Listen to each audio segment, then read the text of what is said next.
Donc bonjour, on se retrouve pour ce chapitre 3 du cours de logique séquentielle. Ce chapitre 3, il s'intitule Machine à état fini. Donc il est composé de trois grandes sections, un préambule qui va déjà vous planter le décor, savoir ce que c'est qu'une machine à état fini. Dans une deuxième partie, on verra ce qu'on appelle les diagrammes d'état, et en particulier enfin une modélisation particulière d'une machine à état fini qu'on appelle la machine de Moore. Il y en a d'autres, hein, il y a la machine de Belly typiquement, mais on ne la verra pas dans ce cours-là. Et puis en troisième section, eh bien, on verra comment concrétiser, comment matérialiser, si vous voulez, une machine à état fini, comment la réaliser de manière électronique avec des bascules et des portes logiques. D'accord. Donc pour planter le décor sur le fonctionnement d'une machine à état fini, je vous propose d'utiliser quelque chose que vous connaissez assez bien, puisque vous l'avez tous utilisé au moins à la fac, ça c'est garanti. C'est tout simplement la machine à café. Donc une machine à café, vous voyez sur la partie gauche ici, vue d'extérieur, les interactions, enfin on va dire l'interface homme-machine, entre guillemets, d'accord, elle est matérialisée par trois choses, un monnayeur sur lequel vous mettez l'argent, des boutons de choix sur lesquels vous allez appuyer pour choisir votre boisson, pour lui mettre du sucre ou pas de sucre, et puis naturellement, il y a des retours de la machine, accessoirement c'est ce que vous attendez, hein, le gobelet avec la boisson que vous avez choisie, et quand vous n'avez pas fait la pointe, eh ben, un retour monnaie. Si on ouvre la machine, à l'intérieur, bien, on va retrouver naturellement les bidons, dans lesquels vous avez les récipients, enfin les bidons dans lesquels, pardon, vous avez les boissons que vous avez demandées avec des pompes qui permettent, d'acheminer donc les boissons directement sur le gobelet. Et puis de l'autre côté, vous avez le distributeur de gobelets, cette espèce de grand machin blanc là. Ici le monnayeur, voilà. Et puis il y a quelque chose qui n'apparaît pas de manière explicite ici, donc ça va se placer à ce niveau-là. C'est une carte électronique, et cette carte électronique, eh bien, c'est ce qui permet de faire un petit peu la mise en musique de tout ça, le chef d'orchestre de tout ça. Et c'est ce qui va nous intéresser ici, puisque la base de cette carte électronique, finalement, c'est ce qu'on appelle une machine à état fini. Alors, pour être un peu plus clair, voilà un petit peu pourquoi est-ce qu'on parle de machine à état fini. Si je reprends ma machine, d'accord, donc ma machine à café ici, et je simule, si vous voulez, un cycle. C'est-à-dire que vous, étudiant, vous arrivez devant la machine et vous dites, ben voilà, je vais prendre un cacao, d'accord, un chocolat. Donc, d'un premier temps, la machine, elle, c'est ce qu'il y a de modélisé en haut. Et ben, qu'est-ce qu'elle attend? Elle attend que vous mettiez de l'argent. Donc, elle est en attente d'argent. Donc, deux solutions. Soit bah, il n'y a pas d'argent, dans ce cas-là, elle attend, elle continue d'attendre. Soit vous mettez de l'argent et vous faites la pointe, OK. Donc, une fois que vous avez mis l'argent de manière correcte, je ne sais pas combien on peut dire, 70 centimes, 80, 1 euro, j'en sais rien. Bref, une fois que vous avez mis la pointe, la machine, elle passe dans une seconde phase, un second état, d'accord. Donc, vous voyez, l'argent est tombé ici, et il y a un second état qui est l'état du choix. C'est-à-dire que là, il y a des boutons ici qui commencent à s'éclairer, à clignoter, et qui vous demandent globalement, ben voilà, il faut appuyer sur un des boutons. Donc, vous allez appuyer sur un des boutons, donc vous allez soit appuyer sur le bouton café, j'ai fait simple, hein, j'ai pas mis toutes les options, soit sur le bouton café, soit sur le bouton cacao, soit sur le bouton thé. Donc on va imaginer que vous avez appuyé sur le bouton cacao, et dans ce cas-là, ce qui se passe, c'est que un gobelet va tomber, et puis il y a un capteur de gobelet ou quelque chose dans le genre, ce que j'ai matérialisé ici par le petit point rouge qui doit se placer à peu près là-dedans, dans la machine, quoi, qui dit OK, le gobelet est tombé. Donc une fois que le gobelet est tombé, eh bien, deuxième phase, on va venir actionner la pompe avec le cacao là, donc celle-là, voilà, qui va venir faire couler du cacao à l'intérieur de votre gobelet. Et puis une fois que la dose a été donnée, donc je sais pas, souvent cette pompe, elle tourne avec un timer, c'est-à-dire que on peut dire par exemple qu'elle tourne pendant 10 secondes et qu'au bout de 10 secondes, elle craque, elle s'arrête. Et une fois que vous avez fait ça, eh bien il y a une touillette qui va tomber, donc vous voyez votre touillette elle tombe, voilà. Et puis suivant le cas, à savoir est-ce que vous voulez du sucre ou pas de sucre, alors si vous voulez du sucre, eh bien on passe dans une étape où hop là, il y a du sucre qui est tombé. Si vous voulez pas de sucre, eh ben, le sucre ne tombe pas. Et puis après, une fois qu'on a fait ça, on remonte à la phase d'attente jusqu'au prochain utilisateur. Vous voyez? Donc voilà un petit peu, comment est-ce que ça peut fonctionner. Donc c'est assez facile à comprendre, hein. C'est un cycle finalement qui est toujours le même, et on se rend compte que le nombre d'états dans lequel est la machine, hein, et j'ai dénoté ici, eh bien il est fixe, il est donné, il est fini. Donc on a bien un nombre d'états fini. d'accord? Il n'y en a pas une infinité. Donc on est bien d'accord que là, je vous ai fait un système qui est enfin un système de machine à café qui est très, très simplifié et que naturellement, on pourrait faire des choses qui sont nettement plus compliquées.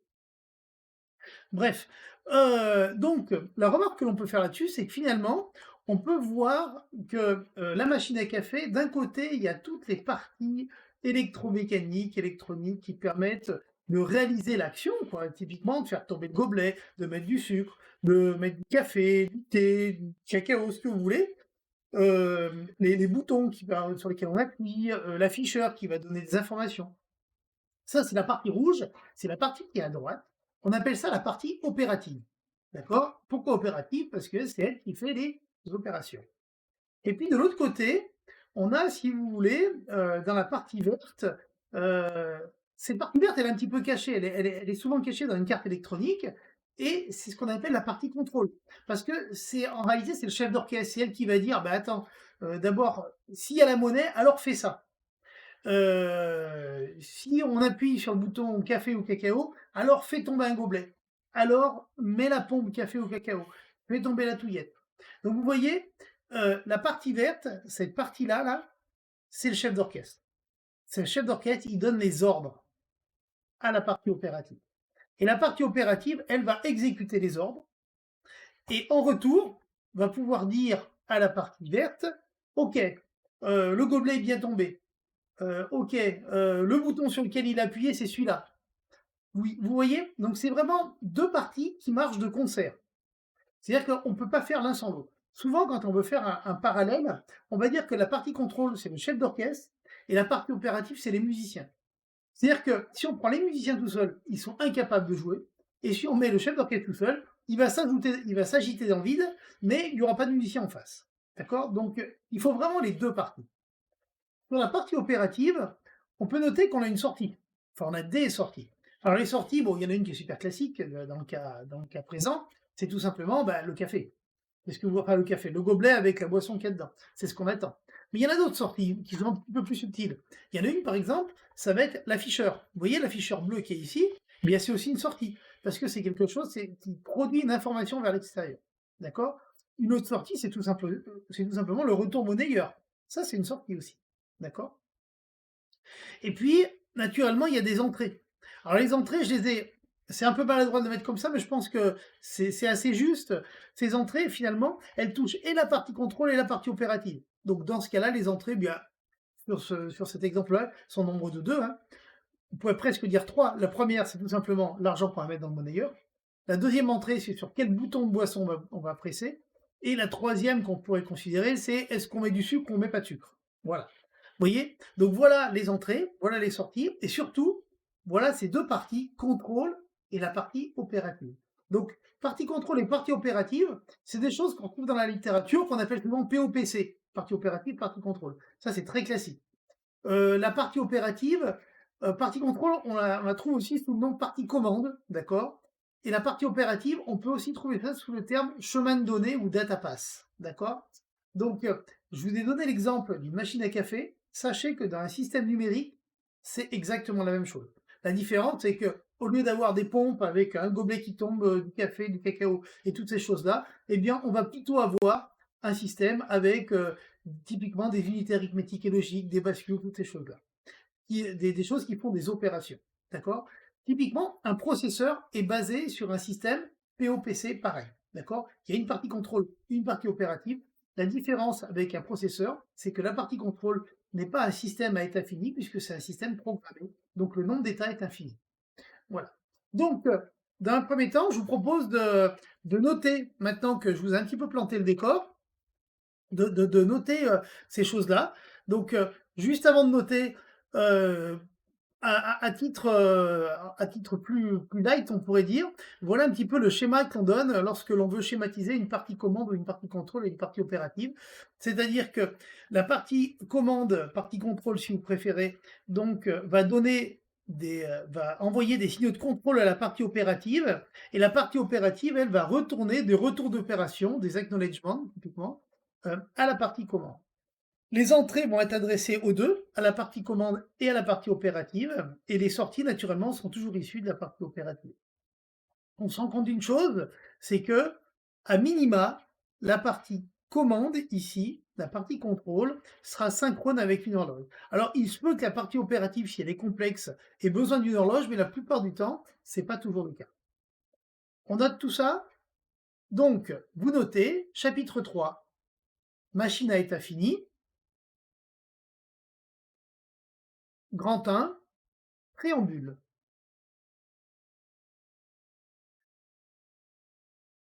Et on note la réalisation d'un système séquentiel,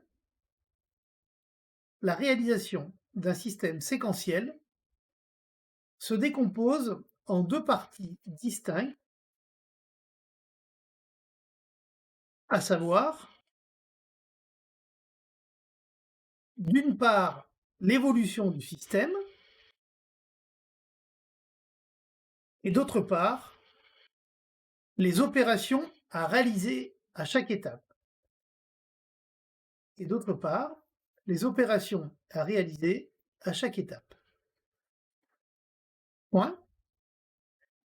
Traditionnellement, cette décomposition est donnée par deux points.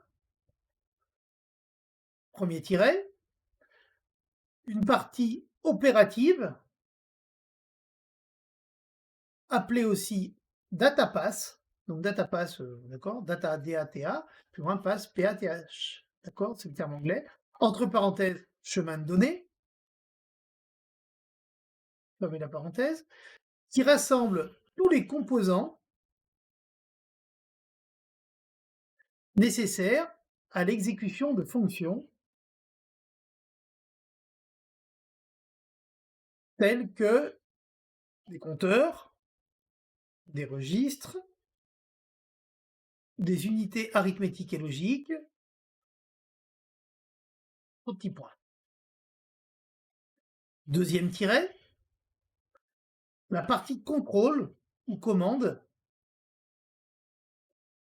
qui rassemble tous les circuits nécessaires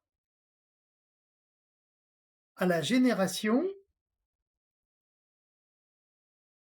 des signaux de contrôle pour la partie opérative. La génération de ces signaux se fait à partir d'informations venant de la partie opérative et de l'extérieur. D'accord? On est bien d'accord que pour générer ces signaux de contrôle, la partie commande ici présente va utiliser et les entrées qui viennent de l'extérieur et les retours d'opération de la partie opérative. OK?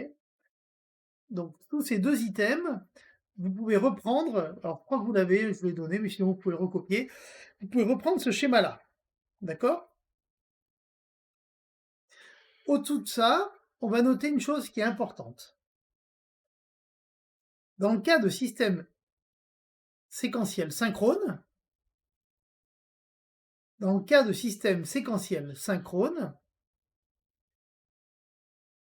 il existe deux signaux de commande. Il existe deux signaux de commande fondamentaux.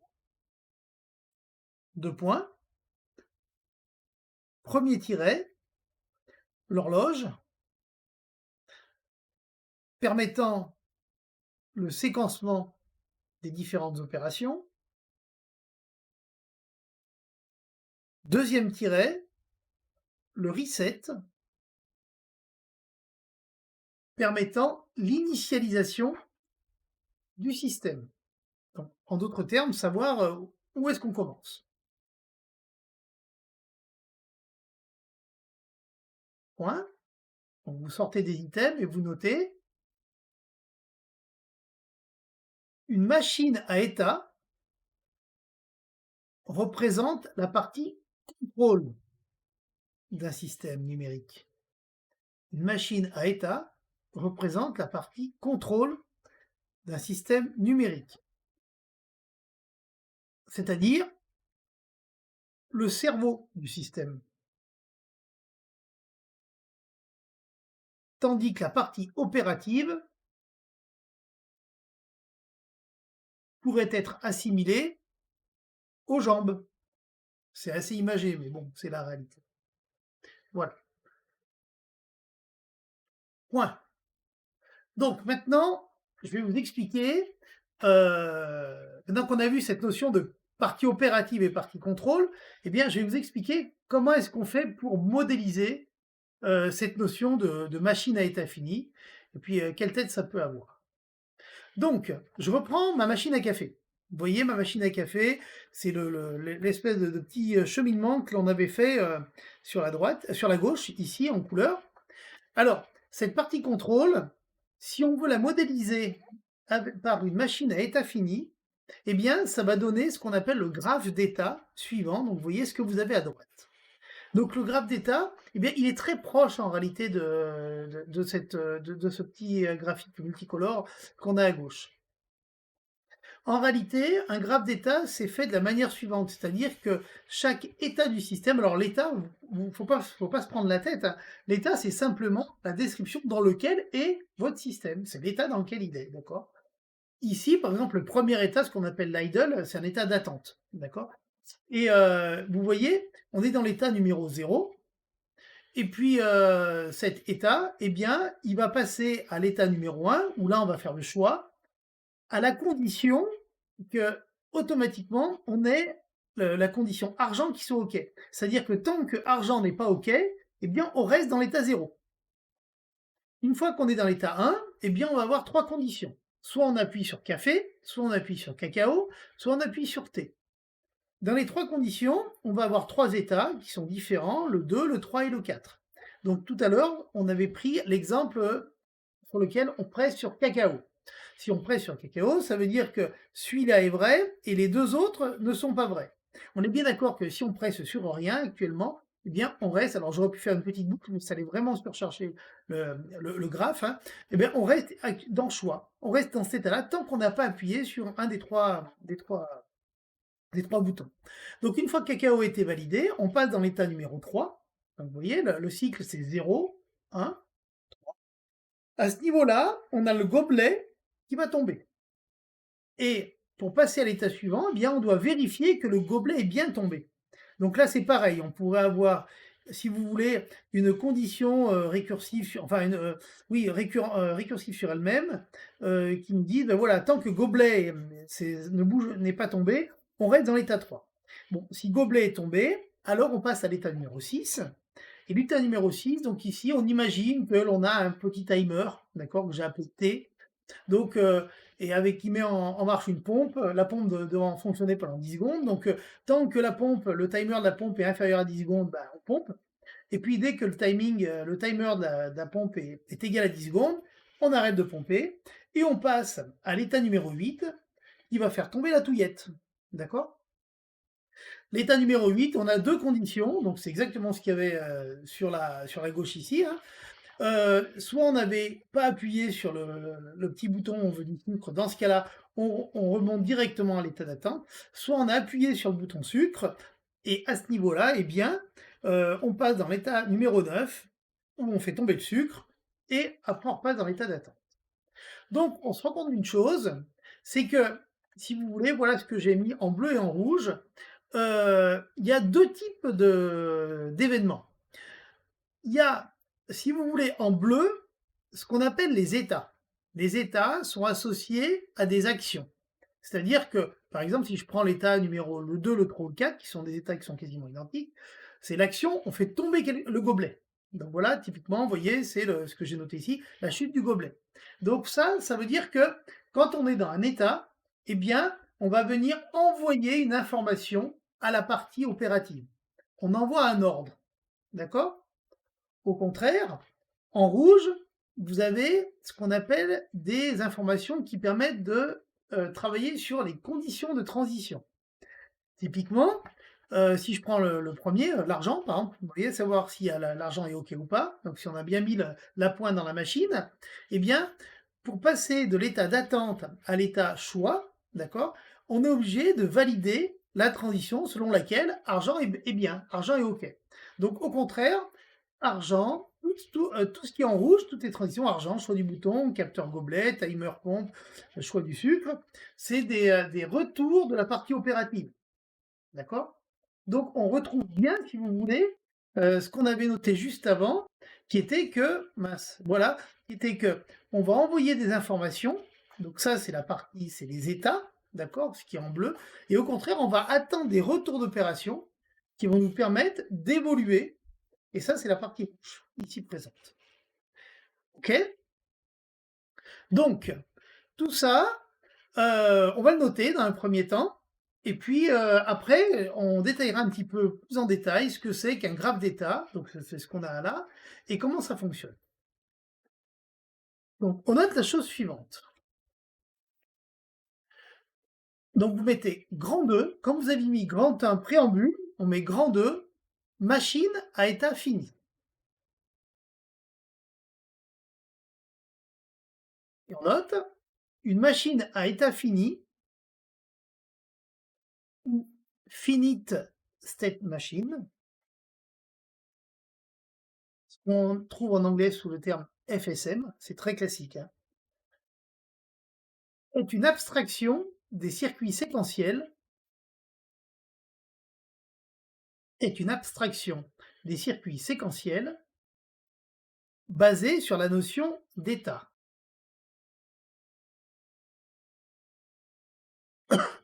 Point. Un état d'un circuit séquentiel, un état d'un circuit séquentiel représente une valeur possible des éléments mémoire du circuit. Point. Une machine à état fini est donc composée de deux points, premier tiret, K, la lettre, K état fini. État 0, état 1, état 2, état K. Deuxième tiret, N signaux d'entrée. X1, X2, Xn. Troisième tiret, M signaux de sortie. On va noter Y1, Y2, Yn. Quatrième tiret, des conditions de transition. Alors ces conditions de transition, elles permettent de calculer l'état suivant, d'accord, en fonction de deux choses, eh bien de l'état précédent, d'accord, et des entrées du circuit. Un exemple, si par exemple l'état 3, d'accord, comment est-ce qu'on fait pour aller dans l'état 3? Pour aller dans l'état 3, il faut déjà qu'on soit dans l'état 1, d'accord? Si on est dans l'état 8, on n'ira pas dans l'état 3, ça c'est évident. Donc pour aller dans l'état 3, il faut qu'on soit dans l'état 1, et en plus, il faut que la condition cacao, d'accord, ici présent, soit vraie. D'accord, c'est ce que je veux dire ici. Donc quand je vous dis condition de transition, entre parenthèses, calcul de l'état suivant en fonction de l'état courant et des entrées du circuit. Voilà. OK? Dernier tiret, des conditions de sortie. Donc conditions de sortie, c'est quelles sont les valeurs des sorties du système. Les sorties du système, je vous rappelle, dans notre exemple ici, la chute du gobelet, l'attente d'un bouton, toutes ces choses-là. Voilà. OK? Donc vous sortez des tirets et vous notez la chose suivante. Une machine à état est donc un automate constitué d'états et de transitions. Donc les états, c'est la chose ronde, les transitions, c'est les arcs là. Son comportement est dirigé par un mot fourni en entrée, X, X1, X2, X3, X1, ainsi de suite. Deux points. L'automate passe alors d'état en état, suivant les transitions et à la lecture de chaque mot d'entrée.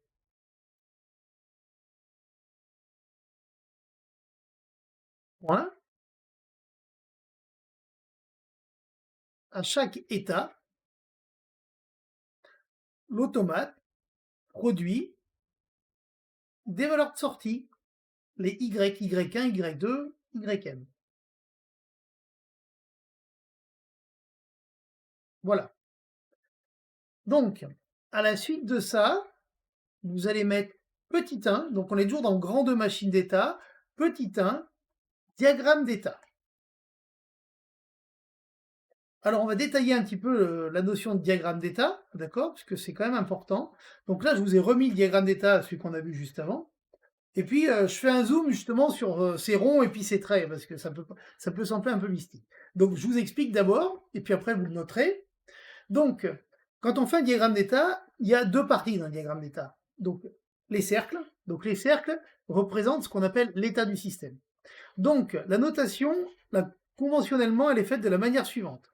Dans un cercle, on va noter tout d'abord en haut le numéro de l'état. Donc, vous voyez qu'il n'y a pas deux cercles qui ont le même numéro. Et heureusement, parce que sinon, ça n'arrivera à rien. Donc, souvent, on met un petit trait, comme ça. Et dessous, eh bien, on vient mettre l'action que l'on fait, ou quand on est dans des systèmes numériques, on met tout simplement la valeur sortie de l'état. Par exemple, si on a des sorties qui s'appellent Y, Y1, Y2, Y3, on va mettre Y1 égale 0, Y2 égale 0, Y3 égale 1. D'accord? On l'écrit souvent ici.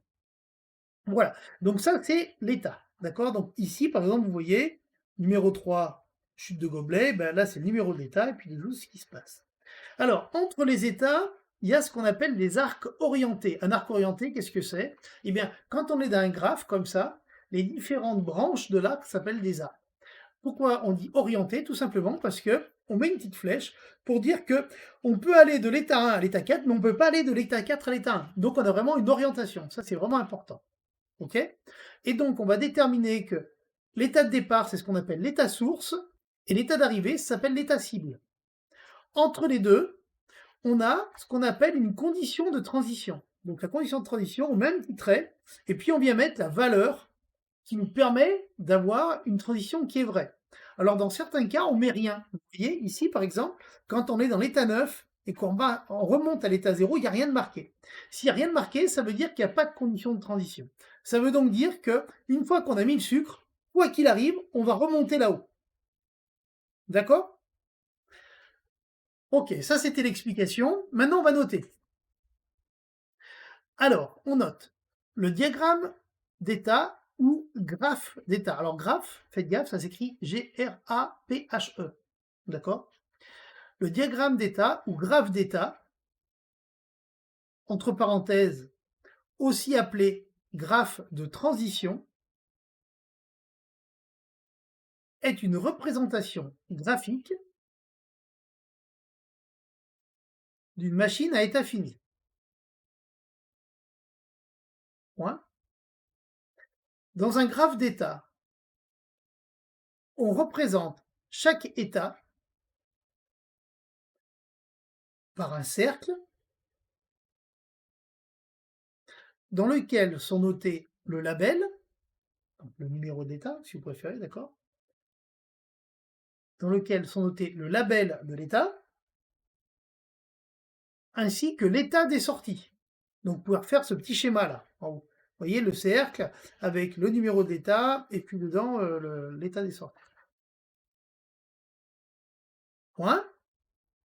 Donc, sous votre petit schéma, vous notez une transition indique le passage d'un état source à un état cible. Point. Cette transition est représentée par un arc orienté de l'état source à l'état cible. Sur cet arc sont indiquées les conditions de transition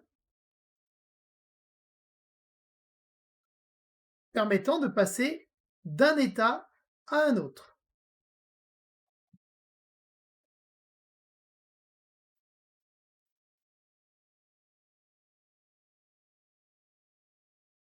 Donc, à titre d'exemple, et je vais arrêter la vidéo ici, mais d'abord vous allez réfléchir à ce problème-là. Voilà. Je voudrais que donc vous aurez la réponse dans la prochaine vidéo. Hein. donc dans peu de temps. Je voudrais que vous me fassiez une première machine d'état qui permette de reconnaître une séquence de bits, c'est-à-dire que vous imaginez qu'en entrée, on a des bits qui arrivent à la queue leu-leu, d'accord? 0, 1, 1, 0, ainsi de suite, voilà.